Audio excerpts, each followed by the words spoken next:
bersama kita berlima. Kenalin, nama saya Amanda Alifa. Saya Nesa Desiana. Saya Jasa Putri. Saya Karina Taloka. Kita di sini akan menjelaskan apa itu K3. Hai guys, sekarang kita ada di Mall TV Jaya. Ini kita mau ke depan buat Kita pengen nyari seseorang untuk kita wawancarain. Jangan lupa saksikan video kita terus ya. video selanjutnya.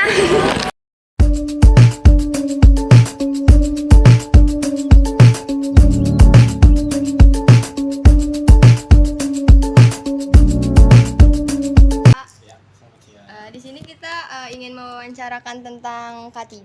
Kalau boleh tahu nama bapaknya siapa ya?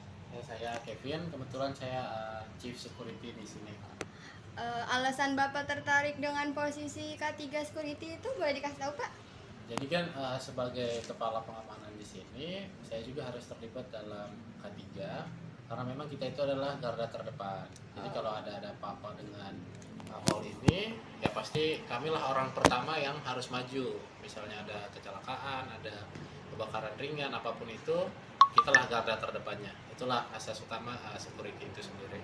Terus bagaimana cara bapak mengidentifikasi potensi bahaya atau resiko di lingkungan kerja? Biasanya kita ada guideline atau panduannya itu, misalnya SOP-SOP itu sudah ditetapkan dari manajemen. Contoh nih, misalnya karyawan-karyawan itu pengerjaan harus menggunakan alat-alat safety. Contoh ada gondola itu yang gantung-gantung untuk membersihkan gedung yang tinggi itu. Mereka itu harus pakai keamanannya lengkap. Nah, kita bisa lihat secara kasat mata kan. Kalau misalnya mereka tidak menggunakan, kita pihak security langsung menegur. Termasuk misalnya ada tim cleaning, mereka ngepel, terus nggak ditaruh itu Penandanya ya? Nah, penanda bahwa lagi lantai basah itu kan bisa bahaya, bisa karyawannya kena, pengunjungnya kena. Jadi memang itu cara identifikasinya dengan kasat mata dan juga SOP-nya kita terbitkan supaya diikuti. Terus apa saja prosedur keselamatan yang harus diikuti saat bertugas?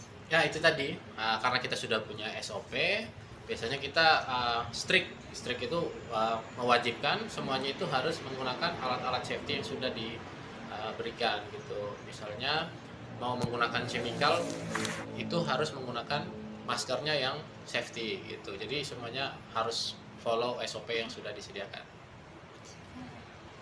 Kalau untuk alat yang di belakang bapak itu P3K ya? Betul, kotak P3K ini misalnya ada kecelakaan ringan, misalnya ada pengunjung yang jatuh, misalnya tangan luka atau kakinya berdarah, kita ada betadine dan juga ada kain kasar. Pokoknya kotak P3K pada umumnya lah, gitu. Terus bagaimana menurut bapak kalau misalnya ada sesuatu, cara bapak nenangin dan profesionalin dalam menghadapi situasi yang sulit atau berbahayanya? Misalnya yang berbahaya seperti apa? Misalnya Kebakaran, ya, misalnya ada kebakaran terus di api.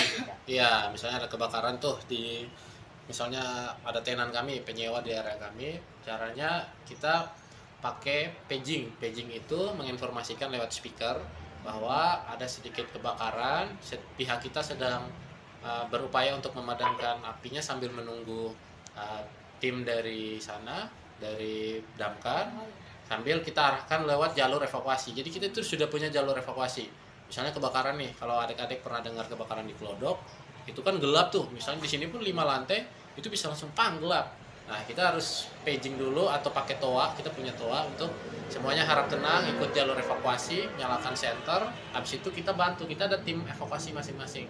Jadi itu setiap lantai itu harus dievakuasi supaya lewat jalur dan pastikan semua itu tenang. Terutama kami sendiri, security harus jangan panik gitu. Jadi itu caranya profesional menghandle kecelakaan kerja atau kebakaran di area kami. gitu aja. Terima kasih ya Pak sebelumnya. Ya, sama-sama. Tadi kita wawancara Pak Kevin selaku kepala security di Mall TV Jaya. Ya, orangnya asik banget guys. Orangnya baik guys. Dan kita Bapak baik senang banget, happy banget. Bapaknya juga ramah. Iya. Sorry guys, ini apa ya? Jelas Oke, sekian kan dari kita.